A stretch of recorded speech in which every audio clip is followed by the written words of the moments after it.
Chapitre, les tableaux associatifs. Alors, on parle aussi de dictionnaire. Un peu à l'image d'un dictionnaire, c'est-à-dire que c'est un tableau donc, qui est dynamique, dont l'on peut modifier la taille durant l'exécution du programme. Et ce tableau, pour chaque composante, contient un couple clé-valeur. Le tableau n'est pas indexé numériquement, mais il est indexé par une clé.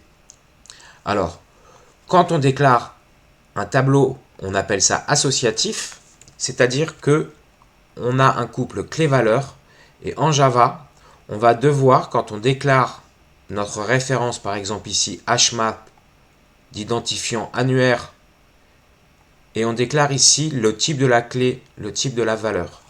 Pour un dictionnaire, par exemple, on aura bien un HMAP string, puisque le mot que l'on veut définir est une chaîne de caractères, la définition est une chaîne de caractères.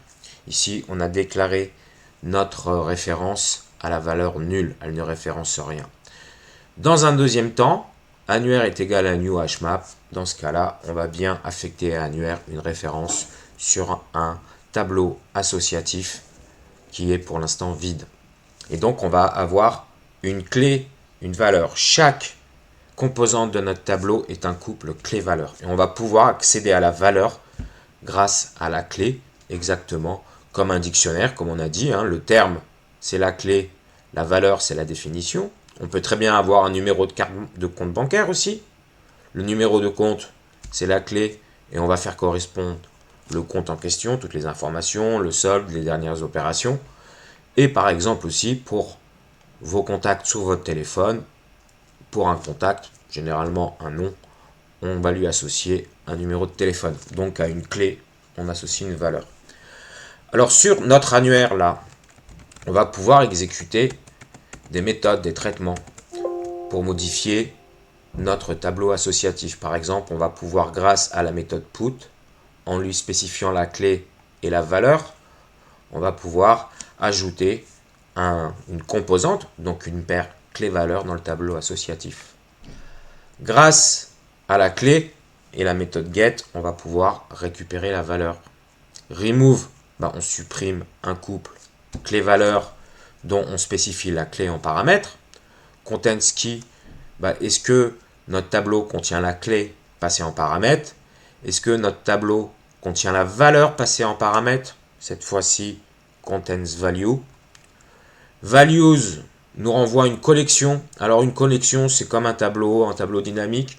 C'est une autre spécification, une autre classe, un autre outil, mais ça reste une classe et il nous renvoie en fait un ensemble de valeurs, exactement comme keyset, qui va nous renvoyer un ensemble de clés.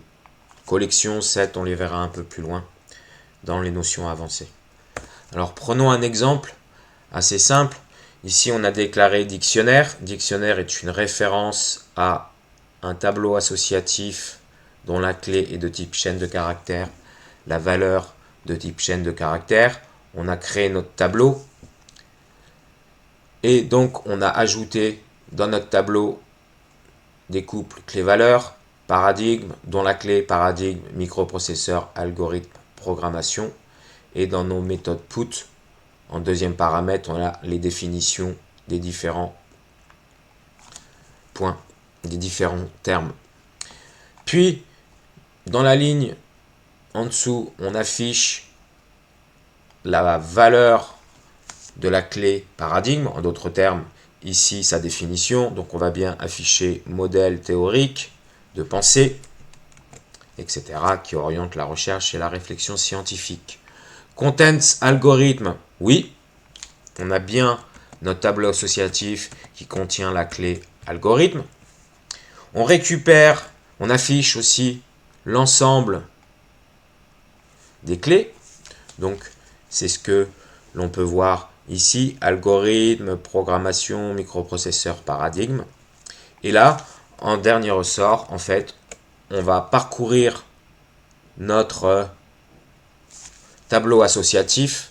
Alors là, vous n'êtes pas forcément rompu à cette façon d'utiliser la boucle for. C'est une nouvelle façon qui nous permet d'itérer assez simplement sur un ensemble. Donc ça peut être un tableau, ça peut être un tableau statique, dynamique, ça peut être là ici un ensemble, donc c'est-à-dire ce que nous renvoie keyset.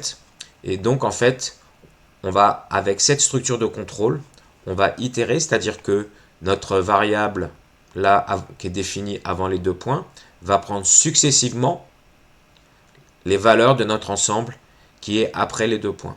Donc en fait, qui va prendre successivement les clés de notre tableau associatif. Et donc dans un premier, par exemple, vous voyez en bas, hein, là, à la première itération, la clé sera algorithme. À la deuxième itération, la clé est programmation. À la troisième itération, la clé est microprocesseur. Et à la quatrième itération, la clé vaut paradigme, la chaîne de caractères paradigme. Attention, cependant, cette structure de contrôle sous cette forme-là est limitée puisque vous ne pouvez pas modifier le tableau associatif. Dans notre cas, en fait, vous ne pouvez pas modifier ce qu'il y a à droite des 2 points. L'ensemble, le tableau associatif, le tableau dynamique. Alors à l'intérieur, donc on a vu, on affichait la clé et on affiche aussi la valeur grâce à dictionnaire.getKey.